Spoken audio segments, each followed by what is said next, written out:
Bismillahirrahmanirrahim. Assalamualaikum warahmatullahi wabarakatuh.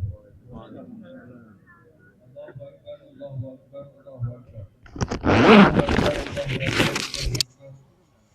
Allahu Akbar, Allahu Akbar, Allahu Akbar. Allahu Akbar, alhamdulillah kabir wa subhanallahi wa bihamdihi.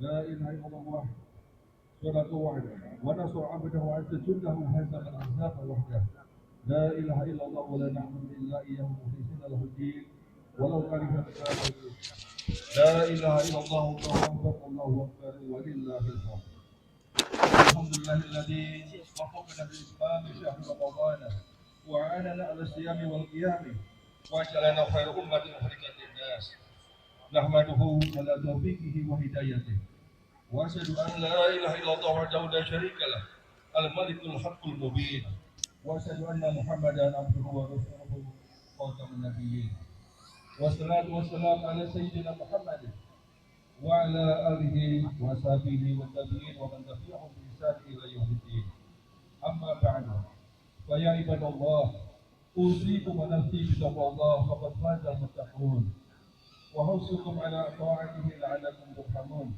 إن الله وملائكته يصلون على النبي يا أيها الذين آمنوا صلوا عليه وسلموا تسليما. Jamaah Idul Fitri yang dirahmati Allah Subhanahu wa taala. Syukur alhamdulillah kita semua dipertemukan dalam momentum Idul Fitri. Semoga ibadah Ramadan kita diterima Allah Subhanahu wa taala dan menjadikan kita sebagai pribadi yang suci. Idul Fitri harus kita maknai sebagai semangat baru dalam membangun masyarakat yang lebih bersih, baik jiwa, pikiran, maupun tindakan. Sudah saatnya kesucian jiwa dan pikiran kita arahkan untuk merespon berkaitan dengan perubahan. Kini kita dihadapkan pada disrupsi baru, yaitu perubahan geopolitik, yang ditunjukkan dengan maraknya peperangan di Timur Tengah, yang berpotensi menyebabkan krisis energi. Kita pun dihadapkan pada sejumlah krisis termasuk krisis lingkungan. Menurut data FAO, diperkirakan 489 juta hektar hutan hilang akibat deforestasi antara tahun 90 2025. Dengan laju deforestasi tahunan 10,9 juta hektar pada tahun 2015-2025. Juga 33% lahan pertanian dunia terdegradasi yang bisa menurunkan produktivitas lebih dari 20%. International Organization of Migration juga menentukan sekitar 24 juta orang setiap tahun menjadi pengungsi akibat dampak degradasi lahan tersebut. Kemiskinan juga masih menjadi agenda penting karena menurut Bank Dunia 700 juta orang masih hidup dengan kurang dari 1,9 US dollar per hari per kapita. Sementara itu, menurut Global Hunger Index, angka kelaparan masih mencapai 690 juta atau sekitar 8,9% penduduk dunia pada tahun 2023. Ternyata peradaban modern tidak selamanya membawa kedamaian dan ketenangan. Sebagai umat Islam, kita memiliki tanggung jawab moral untuk mengatasinya dengan berbagai langkah proaktif. Jamaah sholat Id yang berbahagia, Islam sebagai agama wahyu yang diturunkan kepada Nabi Muhammad SAW memiliki makna yang sangat dalam dan komprehensif, terutama dalam konteks merespon tantangan lintas zaman. Islam sebagai agama peradaban, din al-hadara, menggambarkan sebuah sistem yang holistik dan komprehensif dengan menekankan pada tauhid, nilai kemanusiaan, pendidikan, keadilan sosial, toleransi, dan tanggung jawab lingkungan. Islam memberikan landasan yang kuat untuk membangun masyarakat yang beradab, berkemajuan, berkelanjutan, dan berkeadilan. Salah satu konsep penting dalam mewujudkan agama peradaban adalah konsep Islam yang telah dipraktekkan dalam sejarah era Nabi Muhammad SAW hingga hari ini. Dalam konteks ini, Allah menekankan pentingnya umat Islam untuk menjadi umat yang adalah yang adil dan wasat yang modern yang tengah dalam berbagai aspek, termasuk dalam beribadah, bersikap, dan bermasyarakat. Salah satu ayat yang mencerminkan esensi wasatiyah adalah surat Al-Baqarah ayat 143. Wa kadzalika ja'alnakum ummatan wasatan litakunu syuhada 'alan nas wa yakuna ar-rasulu 'alaikum syahida. Dan demikianlah kami menjadikan kalian umat yang adil dan pilihan umat wasatan agar kalian menjadi saksi atas manusia dan Rasul agar menjadi saksi atas kalian. Apa itu wasatiyah Islam? Kota Bogor memberikan kontribusi penting sebagai tempat berkumpulnya para cendekiawan Muslim dunia. Dalam konsultasi tingkat tinggi cendekiawan Muslim dunia tentang Wasatiyah Islam pada tanggal 1 Mei 2018. Hasilnya adalah rumusan paradigma Wasatiyah Islam sebagai ajaran Islam yang mencakup 7 nilai utama. Izinkan oleh khutbah ini saya akan mengelaborasi ke-7 nilai utama tersebut. Nilai yang pertama, tawazun. Tawazun berarti penuh keseimbangan, termasuk menyeimbangkan kepentingan dunia dan akhirat. Wabtaghi fi ma ataka Allahu darul akhirah wa la tansa nasibaka minad dunya. Dan carilah apa yang telah dianugerahkan Allah kepadamu, kebahagiaan di akhirat, dan janganlah kamu melupakan kebahagiaanmu dan kenikmatan dunia. Tawazun dalam perspektif lingkungan. Keseimbangan antara kebutuhan pembangunan ekonomi dan keberlanjutan lingkungan menjadi tantangan yang harus kita hadapi. Upaya untuk menjaga keseimbangan ini dapat dilakukan melalui praktek ramah lingkungan seperti penggunaan energi terbarukan, pengurangan limbah sampah, ekonomi sirkular, dan konservasi sumber daya alam. Dalam ranah bisnis, tawazun berimplikasi pada model bisnis yang berkelanjutan yang kini semakin dibutuhkan untuk menghadapi tantangan perubahan iklim dan tanggung jawab sosial perusahaan. Mereka tidak hanya fokus pada profit, tetapi juga dampak sosial dan lingkungan. Dalam ranah digital, tawazun bermakna menjaga keseimbangan antara penggunaan teknologi digital dan interaksi sosial yang nyata. Kecerdasan buatan atau AI selama ini telah dijadikan alat untuk mempermudah pekerjaan. Namun dalam laporan terbaru Harvard Business Review dilaporkan adanya efek samping baru dari penggunaan AI yang berlebihan, yaitu brain fry, yang menuju pada kondisi kelelahan mental. Oleh karena itu, masyarakat perlu belajar bagaimana memanfaatkan teknologi dengan bijaksana dan tanpa mengabaikan peran otak kita sendiri serta interaksi sosial. Sementara itu, tawazun dalam dunia pendidikan di era modern ini memerlukan kurikulum yang seimbang, yang tidak hanya membekali siswa dengan pengetahuan sains akademis, tetapi juga life skill, social skill, soft skill, serta nilai-nilai moral yang akan membentuk karakter dan integritas. Nilai kedua adalah iktidal. Iktidal artinya berperilaku secara proporsional dan adil dengan tanggung jawab. Iktidal juga bermakna sebagai perilaku adil yang menegakkan keadilan. Setidaknya ada 3 prinsip pokok keadilan, yaitu keadilan dalam hubungan antara manusia, kedua keadilan ekonomi, dan ketiga keadilan dalam sistem hukum. Implementasi ketiga prinsip ini bukan hanya untuk menciptakan masyarakat yang adil, tetapi juga menghasilkan keharmonisan sosial, mengurangi konflik, dan mendorong kesejahteraan bersama. Prinsip yang pertama yaitu keadilan dalam hubungan antar manusia. Dalam surat An-Nisa, Allah berfirman, wahai orang-orang yang beriman, jadilah kamu penegak keadilan dan saksi karena Allah. Walaupun kesaksian itu memberatkan dirimu sendiri, ibu bapakmu atau kerabatmu. Jika dia yang diberatkan dalam kesaksian kaya atau miskin, Allah lebih tahu keduanya. Keadilan dalam hubungan antar manusia mencakup perlakuan yang sama terhadap semua individu tanpa memandang status sosial, etnis, latar belakang. Islam mengajarkan bahwa setiap manusia berhak diperlakukan dengan adil terlepas dari perbedaan yang ada. Prinsip yang kedua adalah keadilan ekonomi yang mengatur distribusi kekayaan dan sumber daya. Al-Quran mengajak kita untuk memperhatikan kesejahteraan orang lain dan mencegah penimbunan kekayaan oleh segelintir orang. Dalam surat Al-Hasyr ayat 7, "Ay la yakuna dawlatan bainal aghniya'i minkum." Agar harta itu tidak hanya beredar di antara orang-orang kaya saja di antara kamu. Ayat ini menyiratkan keadilan dalam pengelolaan harta. Salah satu praktek keadilan ekonomi dalam Islam adalah kewajiban zakat, serta berbagai instrumen infak dan sedekah. Zakat tidak hanya berfungsi sebagai alat untuk membersihkan harta, tetapi juga sebagai sarana untuk redistribusi kekayaan. Ia dapat mengurangi kesenjangan sosial ekonomi. Prinsip yang ketiga berkaitan dengan keadilan dalam hukum. Al-Quran sangat menekankan pada penerapan hukum yang adil dan tidak berat belah. Dalam surat Al-Maidah ayat 8, ya ayyuhalladzina amanu kunu qawwamina lillahi syuhada'a bil qist. Wa la yajrimannakum shana'anu qawmin ala alla ta'dilu i'dilu. Wahai orang-orang yang beriman, jadilah kamu sebagai penegak keadilan karena Allah ketika menjadi saksi dengan adil. Dan janganlah kebencianmu terhadap suatu kaum mendorong kamu untuk berlaku tidak adil. Berlaku adil. Ayat ini mengingatkan kita bahwa tidak ada tempat untuk diskriminasi atau penyalahgunaan kekuasaan, termasuk kepada kaum yang kita benci sekalipun. Setiap individu harus mendapatkan perlakuan yang sama di hadapan hukum, sehingga keadilan dapat terwujud dalam masyarakat. Inilah kemuliaan nilai Islam dalam menjunjung tinggi keadilan. Hadirin surat sidang surat yang berbahagia. Nilai utama yang ketiga adalah tasamuh. Tasamuh berasal dari bahasa Arab yang berarti toleransi, tenggang rasa. Dalam konteks Islam, tasamuh memiliki makna yang lebih mendalam, yakni penerimaan, pengertian, dan penghormatan terhadap perbedaan yang ada dalam masyarakat.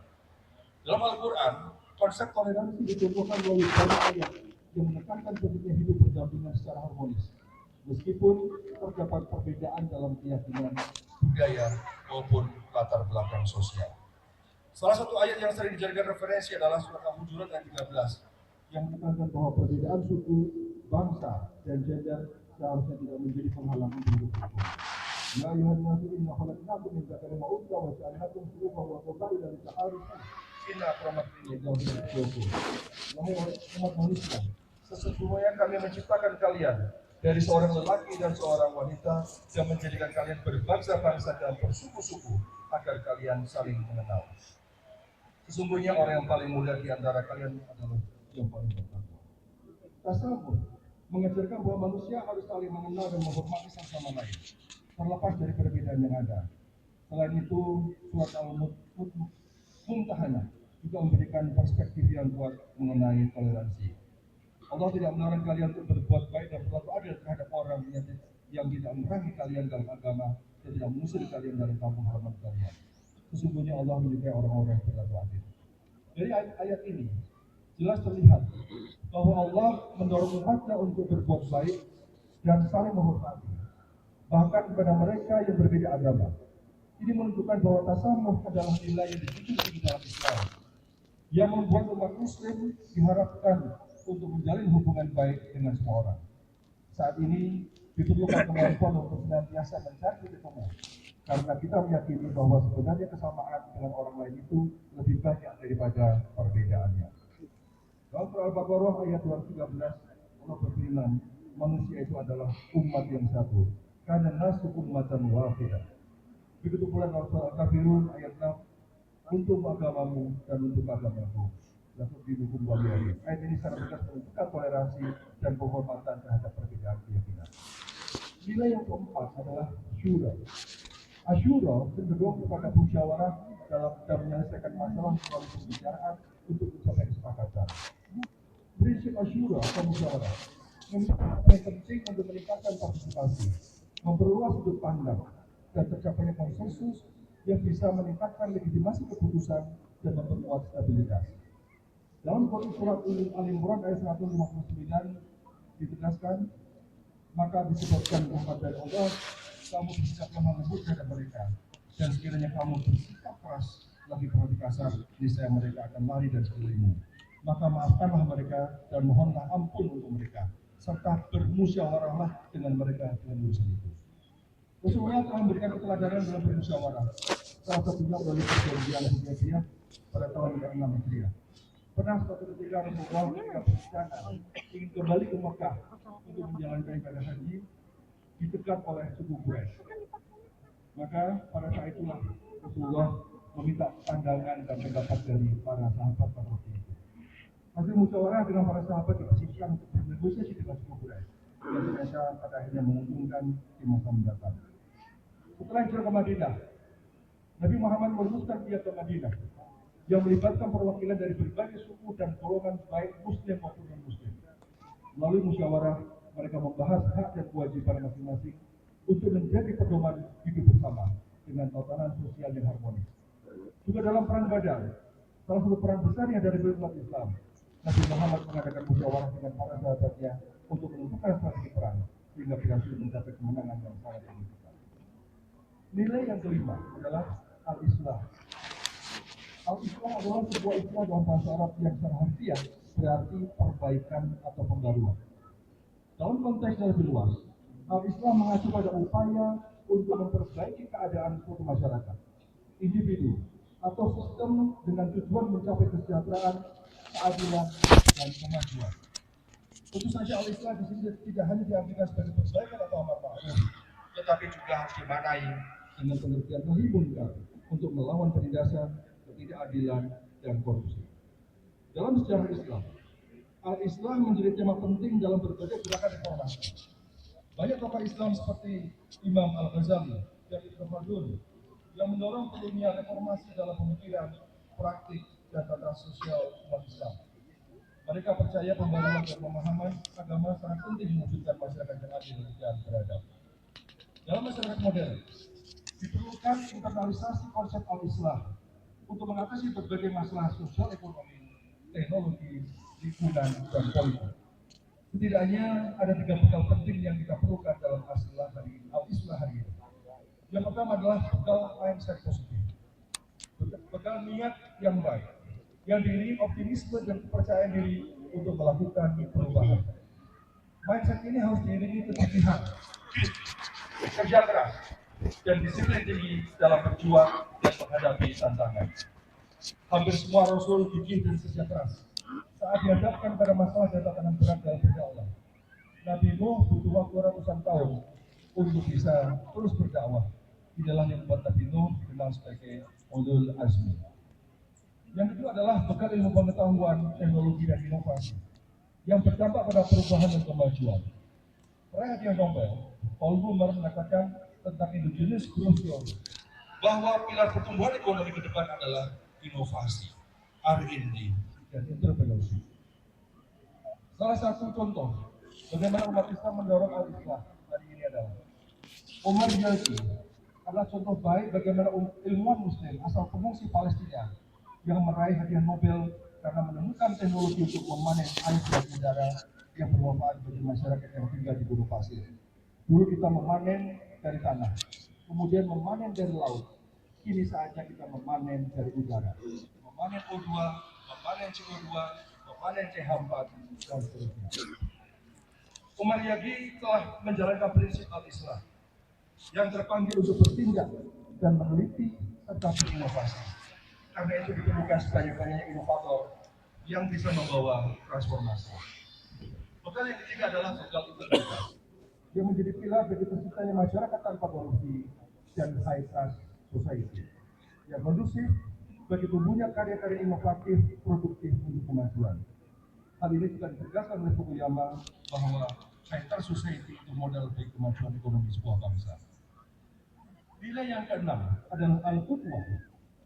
Al-qudwah atau teladan merupakan konsep penting dalam tradisi Islam yang merujuk pada figur-figur yang dijadikan contoh dalam berperilaku dalam kehidupan. Di era modern ini, arti al-qudwah semakin relevan, terutama dalam konteks perubahan sosial, mulai dari teknologi yang berkembang secara pesat hingga isu-isu sosial dan lingkungan yang besar. Oleh karena itu penting untuk memahami bagaimana al-qudwah dapat menjadi pendorong perubahan. Yang pertama, al-qudwah dapat dilihat dari perspektif tokoh inspiratif dalam sejarah Islam, yaitu Nabi Muhammad SAW. Laqad kana lakum fi Rasulillahi uswatun hasanah liman kana yarjullaha wal yawmal akhir wa dzakara Allaha katsiran. Sungguh telah ada pada diri Rasulullah itu suri teladan yang baik bagimu, bagi orang yang mengharapkan Allah dan hari kiamat dan yang banyak mengingat Allah.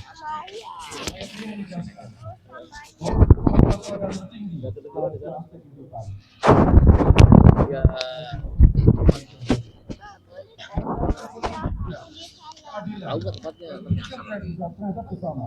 Nabi tidak hanya dikenal sebagai pembawa wahyu, tetapi juga sebagai pemimpin yang mulia, berintegritas, dan berjujur etika.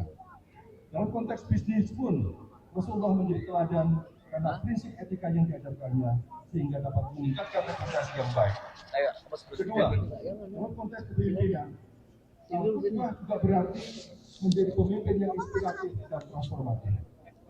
Di era modern ini, kita tidak cukup hanya dengan kemampuan memimpin diri sendiri, lead self, atau memimpin orang lain, lead others.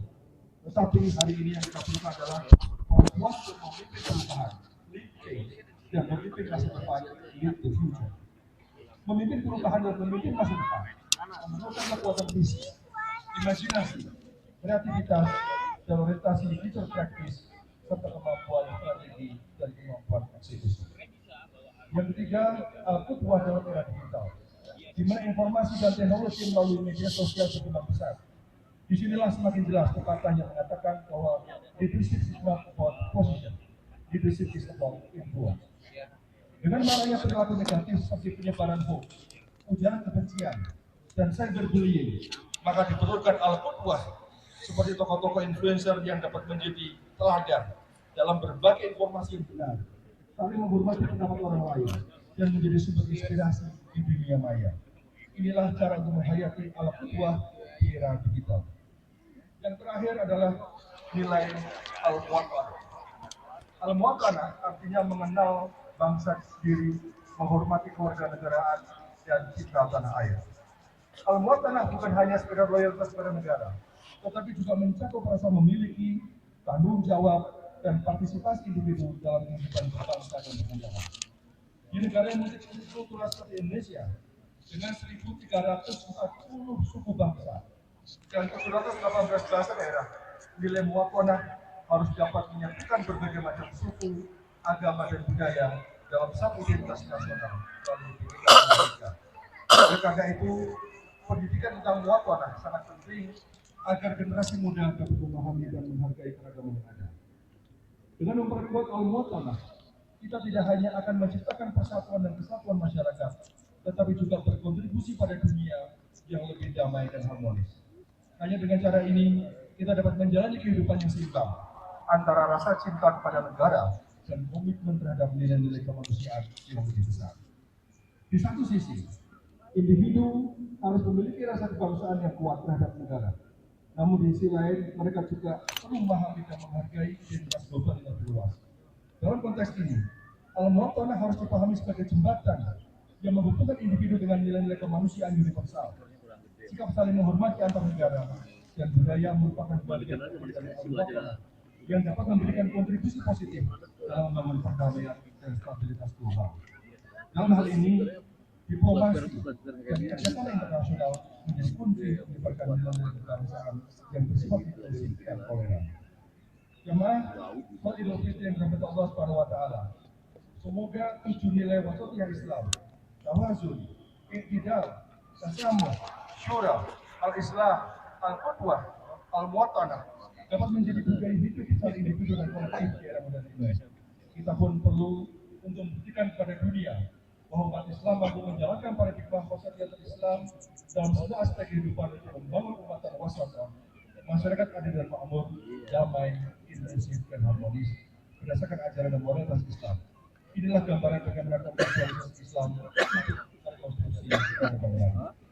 Barakallahu li wa lakum bil Qur'anil Karim wa nafa'ni wa iyyakum bima fihi min al-ayati wa dhikri. Wa qulu ma tasma'un wa astaghfirullaha al-azim li wa lakum min kulli dhanbin fastaghfiruhu innahu huwal ghafurur rahim.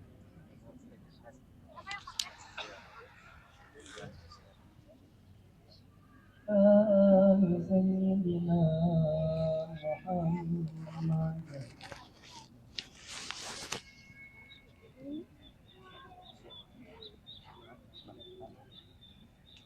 Allahu Akbar, Allahu Akbar, Allahu Akbar. Allahu Akbar, Allahu Akbar, Allahu Akbar. Allahu Akbar. Alhamdulillahirabbil alamin. Asyhadu an la ilaha illallah wahdahu la syarika lah wa asyhadu anna Muhammadan abduhu wa rasuluh. Allahumma shalli wa sallim ala sayyidina Muhammadin wa ala alihi wa sahbihi ajma'in. Wa ya ibadallah, ittaqullah haqqa tuqatih wa la tamutunna illa wa antum muslimun. Qala Allah Ta'ala fi kitabil aziz, inna Allah wa malaikatahu yusholluna 'alan nabi ya ayyuhalladzina amanu shallu 'alaihi wa sallimu taslima. Allahumma shalli wa sallim ala sayyidina Muhammadin wa ala alihi wa sahbihi ajma'in wa tabi'in wa tabi'ahum bi ihsan ila yaumiddin wa 'alaina ma'ahum bi rahmatika ya arhamar rahimin. Allahumma ighfir lil muslimin wal muslimat wal mu'minin wal mu'minat al-ahya'i wal amwat innaka sami'un qaribun mujibud da'wat ya qadiyal hajat.